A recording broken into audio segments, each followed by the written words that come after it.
Hello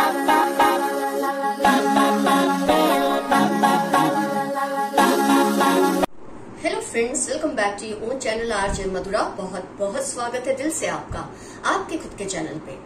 इंसान हर तरह की आदतों से बना होता है, अच्छी आदतें, बुरी आदतें। लेकिन आज हम डिस्कस करने वाले हैं लोग आपकी किन आदतों से, किन क्वालिटीज से बहुत ज्यादा इम्प्रेस्ड हैं। आजकल आपकी पीठ के पीछे लोग आपकी तारीफें भी करते हैं, आपके सामने तो खैर करते ही होंगे, लेकिन ये वो लोग हैं जो मुंह पे आपकी तारीफ कर ही नहीं सकते क्योंकि ये आपसे थोड़ा जलते हैं, लेकिन दिल ही दिल में जानते हैं कि आपके अंदर जो क्वालिटीज है ना वो लाजवाब है। और आपकी ये तारीफ आपकी पीठ के पीछे इसलिए करते हैं, जैसे कि मैंने बताया, वो आपको ये बताना नहीं चाहते कि वो आपको एडमायर करते हैं। इससे उनकी जो ईगो है वो हर्ट होती है। तो जो लोग अपनी ईगो को मारकर भी आपकी पीठ पीछे तारीफ करते हैं तो वो क्यों करते हैं, आइए देखते हैं आज की इस रीडिंग में। Why people are impressed by you? Which qualities of yours impresses the people? And we are talking especially those people who are jealous of you. उनके मुंह से तारीफ सुनने का मजा ही अलग है। जो आपसे प्यार करते हैं वो तो हर वक्त आपकी तारीफ करेंगे, खैर वो तो आपकी कुछ गलत बात को भी आपकी अच्छी ही आदत समझेंगे। लेकिन जब आपके दुश्मन आपसे इम्प्रेस होते हैं, आपकी तारीफें करते हैं, तब बात होती है कमाल की। आइए देखते हैं आपकी कौन सी क्वालिटीज उन्हें इम्प्रेस करती है। जो सबसे पहली क्वालिटी इसमें से आपकी उभर के आती है कि आपके दिल में लाख किसी के लिए गुस्सा होगा, लाख आपके दिल में किसी को कोई सबक सिखाने का प्लान होगा, मंसूबा होगा, लेकिन जब वक्त आता है ना तो आप उसे जाने देते हैं, आप उसे माफ कर देते हैं। आपकी माफी आपके दुश्मनों के लिए एक बहुत बड़ा इम्प्रेशन का पॉइंट क्रिएट करती है, क्योंकि वो खुद ऐसे है कि कोई उनका कुछ गलत करे ना करे, वो फिर भी सामने से लोगों का गलत करते हैं। लेकिन आपको जब देखते हैं ना कि आप लोगों को माफ कर देते हैं, क्योंकि शायद आपने इनको भी माफ किया है, तो आपकी इस माफी देने की आदत से वो बहुत इम्प्रेस्ड है। कई बार क्या होता है, मैं ये नहीं कहती हमें ऐसा ही बनना चाहिए, अपनी अपनी नेचर पे डिपेंड करता है। कई बार जब हम अपने दुश्मनों को सजा देते हैं तो ठीक है, वो आपसे डर जाते हैं, उनको लगता है हाँ ये बंदा बहुत ही ऐसी वृत्ति रखता है कि किसी को ये माफ नहीं करता अगर कोई उसके साथ कुछ गलत करे, ठीक है। लेकिन वो इंसान शायद सजा तो पा लेता है आपसे, पर सबक नहीं सीखता उसमें से कोई। वो फिर दूसरी नेक्स्ट टाइम आपको किसी और तरह से परेशान करने की कोशिश करेंगे। लेकिन जब आप किसी को माफ करते हैं ना उसकी गलती के लिए, जैसे आपने किया है कई लोगों को, और खास तौर पे इन लोगों में से भी कई लोग शुमार हैं इसमें, तो इनको इसमें से सजा चाहे ना मिले, पर जो सबक मिलता है ना, और वो सबक सजा से भी बड़ा होता है, क्योंकि वो फिर इसमें से बाहर आ ही नहीं सकते कि उन्होंने आपके साथ कुछ गलत किया है। आपके माफ कर देने के बाद भी उनके दिल को सुकून नहीं मिलता। तो आपकी जो माफी का ये अंदाज है ना, जिस तरह से आप लोगों को माफ करते हैं, हो सकता है उनकी जो गलती है वो गुनाह के लेवल पर नहीं गई है, शायद इसलिए आपने माफ किया हो, ये भी पॉसिबिलिटी है। क्योंकि जब कोई गुनाह करता है तो माफी नहीं बनती है, लेकिन आपने अगर माफ किया है तो डेफिनेटली वो गलती ही रही होगी। और आपकी इस बात से आपके दुश्मन आपकी पीठ पीछे बहुत तारीफें करते हैं। आपके अंदर जो एक बोलते ना एक खुन्नस आती है, अगर आपको कोई चीज को हासिल करना है, कोई अचीव करनी है, कोई आपका मिशन है जिसको आपको अचीव करना है, कोई आपका टारगेट है जिससे आपको अचीव करना है, तो आप उसके बारे में ज्यादा कुछ बोलते नहीं, आप चुपचाप अपने कार्य लक्ष्य पर ध्यान देते हैं। और आपकी इस आदत से भी लोग बहुत ज्यादा इम्प्रेस होते हैं, खास तौर पे जो आपके दुश्मन है। क्यों? क्योंकि जब आप अपनी बातें शेयर नहीं करते कि आपका लक्ष्य क्या है, तो इन लोगों को समझ ही नहीं आता, इनकी रातों की नींद उड़ जाती है सोच के पता नहीं इंसान क्या करने वाला है। क्योंकि आप कम बोलते हैं, अपने प्लान्स के बारे में कम इन्हें बताते हैं, और इससे ये इम्प्रेस होते हैं। तो ये चाहते हैं आपसे उगलवाना, लेकिन आप कुछ भी मुंह से नहीं निकालते। जो आपको करना है उसे करके उसके रिजल्ट्स को लोगों के सामने रखते हैं। अपने मुंह से आप कुछ नहीं कहते, मैं ये करूंगा, मैं ये करूंगी, नो एक्सप्लेनेशन। लेकिन जब रिजल्ट आता है वो सभी की नजर के सामने होता है। और आपकी इस क्वालिटी से आपके दुश्मन तो समझो फ्लैट हो चुके हैं। वो समझ ही नहीं पाते कि आप में ये जो हुनर है, आपके अंदर जो ये क्वालिटीज है, ये इतनी लाजवाब कैसे आपके अंदर आए हैं। वो चाह के भी आपको बोलते हैं ना, कॉपी नहीं कर सकते, क्योंकि किसी को कॉपी करने के लिए कुछ तो उस लेवल की एबिलिटीज चाहिए, कैपेबिलिटीज चाहिए, जो कि उनमें नहीं होती। तो इस तरह से जब ये आपके जैसे बन नहीं सकते, तो यहाँ तो आपकी बुराइयां करते हैं, वो आपके मुंह पे चाहे बुराइयां करते हैं, पर पीठ पीछे आपकी इन्हीं क्वालिटीज की ये ढेरों तारीफें करते हैं। आप अगर मैरिड हैं या अगर आप रिलेशनशिप में हैं, तो आप अपने पार्टनर को या स्पाउस को जिस नजाकत से रखते हैं, जिस प्यार से ट्रीट करते हैं, जिस रिस्पेक्ट से ट्रीट करते हैं, उससे भी काफी लोग जो आपके चाहने वाले, खैर वो तो आपको मुंह पे कहते ही होंगे कि आप अपने पार्टनर को जैसा प्यार करते हैं, जैसी आपकी लॉयल्टी है, वो इंसान आपको रिटर्न में क्या देता है क्या नहीं, इससे आपको कोई मतलब नहीं है। आप सोचते हैं आपकी जिम्मेदारी में है तो आप प्यार देंगे, ये पर्सन आपके प्यार में है, आप उसके प्यार में है, वो अपनी जिम्मेदारी पूरी करे ना करे, आप इससे डिटैच्ड हैं, लेकिन आप अपनी तरफ से रिलेशनशिप को चलाने की हर मुमकिन कोशिश करते हैं, हर माइन्यूट बात का भी ध्यान रखते हैं कि आपके पर्सन को, आपके पार्टनर को या आपके स्पाउस को इस बात की तकलीफ नहीं होनी चाहिए, आपकी वजह से तकलीफ नहीं होनी चाहिए। तो ये देखकर मुझे लगता है दूसरे कपल्स में जो लोग होते हैं ना, वो एक दूसरे को ये आपका एग्जाम्पल देते हैं, देखो ये अपने पार्टनर को कैसे ट्रीट करते हैं, आप मुझे ऐसा ट्रीट नहीं करते। तो ये चीजें बहुत आपके आसपास के कपल्स में मैं शिकायतें सुन रही हूँ कि आपका जो ये गुण है वो चाहते हैं उनके पार्टनर में भी आए, लेकिन ये मैंने जैसे कहा, कॉपी करना तो आसान है, लेकिन सही मायने में किसी के जैसा बनने के लिए कॉपी आप क्या करते हैं, ऊपर ऊपर की चीजें, लेकिन जो आपके दिल और दिमाग, आपकी रूह के अंदर, आपके डीएनए के अंदर जो क्वालिटीज है, वो कोई चाह के भी आपसे नहीं छीन सकता, उसको कॉपी नहीं कर सकता।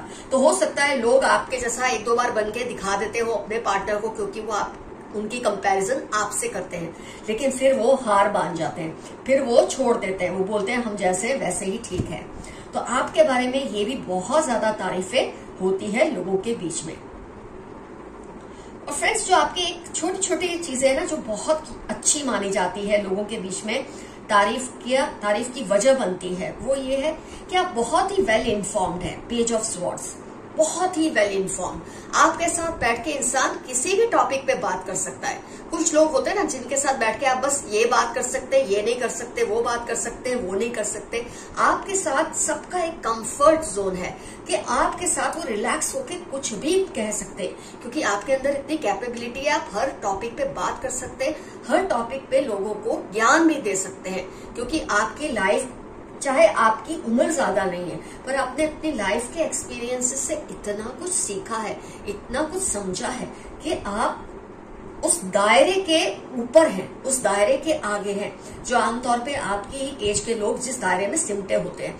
तो आप अपने से बड़ों के साथ भी कंफर्टेबल होते हैं, तो वो आपके साथ कंफर्टेबल होते हैं। अपनी एज ग्रुप में तो खैर आप कंफर्टेबल होते ही हैं, आपसे छोटे भी आपके साथ कंफर्टेबल होते हैं। तो आपकी ये जो क्वालिटी है ना, इससे आपके आसपास के लोग सच में आपके गुलाम ही बन चुके हैं, बहुत अप्रिशिएट करते हैं आपकी इस क्वालिटी को। नया नया कुछ सीखना, नया नया कुछ जानना, always in action, king of wands, आपको ये बहुत अच्छा लगता है। चैरियट के साथ किंग ऑफ वॉन्ड्स, मूवमेंट, आप ना स्टैग्नेट नहीं होते, जैसे एक पानी ठहर जाता है एक जगह पर तो वो गंध मारने लगता है। तो आपकी जो पर्सनैलिटी है वो ऐसी है कि कांस्टेंट मूवमेंट में रहती है, कुछ ना कुछ जानना, कुछ ना कुछ सीखना। और जब आप ऐसे बंदे होते हैं, ऐसी बंदी होते हैं, तो क्या होता है, आपके आसपास के लोगों को आपके साथ मजा ही अलग लेवल का आता है। आपके पास बात करने को इतना कुछ है, समझाने को इतना कुछ है, सीखने को इतना कुछ है, सिखाने को इतना कुछ है। तो आप इतने बड़े इंस्पिरेशन बन जाते हैं दूसरों के लिए कि वो आपकी कंपनी में कुछ ना कुछ हासिल ही करते हैं। वो आपके पास बैठ के कुछ खोते नहीं है, इनफैक्ट वो आपसे कुछ ना कुछ सीखते हैं, कुछ ना कुछ हासिल ही करते हैं। तो ये सब आपकी जो क्वालिटीज है ना, आपको बहुत ही एक शानदार इंसान साबित करती है। और जैसे कि मैंने कहा, हमारा इस वक्त कंसर्न ये नहीं है जो लोग आपसे प्यार करते हैं, कंसर्न उन लोगों से है जो आपको प्यार तो नहीं करते लेकिन फिर भी आपसे इम्प्रेस्ड हैं। ये आपके विरोधी हो सकते हैं, आपके हेटर हो सकते हैं, आपके दुश्मन हो सकते हैं, लेकिन ये आपको बहुत ज्यादा मानते हैं। और मेरे को कुछ केसेस में ऐसा दिख रहा है ये 3 कार्ड्स के कॉम्बिनेशन से, 9 of swords, fool and death card. Friends, मुझे लगता है मेरे काफी व्यूअर्स के घर में शायद कोई ऐसा पर्सन है जिन्होंने अपनी जवानी में आपको दबाकर रखा, आपका इस्तेमाल किया, और अब ये अपने बुढ़ापे में आ गए हैं। डेथ कार्ड क्योंकि मैं देख रही हूँ, बुढ़ापा मुझे ऐसा फील हुआ, और अब अपने बुढ़ापे में अपनी मजबूरी दिखाकर आपका इस्तेमाल कर रहे हैं। है मेरे काफी व्यूअर्स, आप जरूर कमेंट सेक्शन में लिखना कि ये बात आपसे रिजोनेट हुई है या नहीं। मैं ये तो नहीं कहूंगी क्योंकि ये जनरल रीडिंग है कि सबके साथ ही ऐसा है, लेकिन मेरे काफी व्यूअर्स की लाइफ में कोई ऐसा पर्सन है, लेडी होगा, जेंट्स होगा, जिन्होंने अपनी जवानी में भी आपको दबाया, अपनी वो खुमारी जो जवानी की होती है उसमें आपको शायद दबाया। आप छोटे थे और अब बूढ़े हो गए तो मजलूम बन के, इनोसेंट बन के, मजबूर बन के अब आपका फिर से इस्तेमाल कर रहे हैं। लेकिन आपकी जगह कोई और आम इंसान होता ना, तो इस वक्त इस इंसान को सबक सिखाता, इस इंसान को दिखाता कि उसने जब आपके साथ गलत किया था पास में, अब आप उससे कैसे, खैर माफी तो आपके नेचर में वैसे भी है जो कि पहले ही आ गई है। अब ये कॉम्बिनेशन से मेरा ध्यान अब गया इस कार्ड कॉम्बिनेशन पे, इसलिए मैं आपको बता रही हूँ। आपने इन्हें भी माफ कर दिया, आप इनसे बिल्कुल बदला नहीं लेते। इनफैक्ट मुझे लगता है आप उनकी इतनी सेवा करते हैं, तो आप उस टाइप के लोग हैं कि मजबूर से क्या बदला लेना। आप चाहते तो जब ये स्ट्रांग थे आप उनसे बदला ले सकते थे, तो आपने अगर तब नहीं लिया तो अब इससे क्या बदला लेना। मुझे लगता है काफी लोग आपको ये सलाह भी देते होंगे कि तुम उनको बोलो ना, तुम उनको अब सबक सिखाओ ना, तुम क्यों इनके लिए ये सब कर रहे हो, उन्होंने तुम्हारी लाइफ कितनी खराब की थी। लेकिन आपका जो स्टैंड है बहुत ही ऑनेस्ट है। आपके दिल में, आपके दिमाग में, आपकी आत्मा में ये चीज ही नहीं है कि किसी मजबूर को सबक सिखाया जाए। हाँ, वो इंसान अगर स्ट्रांग हो जाए तो शायद आप अपना हिसाब मांगे भी उससे, लेकिन इस वक्त भी आप उससे कुछ नहीं कहते। ये आपकी जो क्वालिटी है, ये तो हर कोई आपकी क्वालिटी को अप्रिशिएट करते हैं, फिर वो चाहे आपके विरोधी हैं या आपके दोस्त हैं। लेकिन आपके विरोधी तो जम जम के आपकी पीठ पीछे इन सारी बातों को लेके आपकी तारीफें करते हैं। तो फ्रेंड्स, जितना भी मुझे आपके बारे में दिखा, मेरे को समझ आया, मैंने इस कार्ड्स के जरिए जो भी समझा आपके बारे में आपको बताया। तो फ्रेंड्स, कौन कौन सी क्वालिटीज आपको रिजोनेट हुई डेफिनेटली मेंशन करना कमेंट सेक्शन में। तो क्या सच में आप ऐसे ही हैं कि इससे थोड़े से हट गए हैं? ऐसा भी है तो भी जरूर लिखना, क्योंकि एक जनरल रीडिंग होती है, सबके साथ सब कुछ रिजोनेट नहीं होता। लेकिन मुझे जानना अच्छा लगेगा कि कौन कौन सी चीजें रिजोनेट हुई और कौन सी थोड़ी सी इसमें से आपके साथ से नहीं मिलती है और थोड़ी अलग है, वो भी आप डेफिनेटली मेंशन कीजिएगा कमेंट सेक्शन में। अगर आपको मुझसे पर्सनल रीडिंग लेनी है तो मेरा जो जीमेल एड्रेस है वो डिस्क्रिप्शन बॉक्स में दिया हुआ है, आपको वहां अपनी प्रॉब्लम्स को लिखना है। फोन नंबर्स वगैरह सब वहीं एक्सचेंज होंगे। कमेंट सेक्शन में अपना फोन नंबर या अपनी जो भी पर्सनल प्रॉब्लम है, जो मैं आपको नहीं कह रही हूँ लिखने के लिए, वो कृपया कमेंट सेक्शन में ना लिखिए। और वो भी अगर फोन नंबर के साथ आप लिखते हैं तो इसका कोई डिसएडवांटेज उठा सकता है। तो फ्रेंड्स, आज की रीडिंग होती है कंप्लीट, और आज का एफर्मेशन रहेगा, I am blessed with beautiful qualities. मैं बहुत ही लकी हूं कि मेरे अंदर इतनी शानदार क्वालिटीज हैं। कुछ ना समझ आए, I claim this energy, I claim this reading, या एक छोटा सा यस। और आप देखेंगे आपकी इन्हीं क्वालिटीज की वजह से आपको कितना रिकॉग्निशन मिलेगा, कितना आदर और सम्मान लोगों के बीच में मिलेगा। आज कुछ लोग छुप छुप के आपकी तारीफ करते, कल को ये खुल के आपके बारे में कहेंगे। ऐसी ब्यूटीफुल क्वालिटीज है आप में। Love you all, see you soon, your friend Mathura. Bye bye.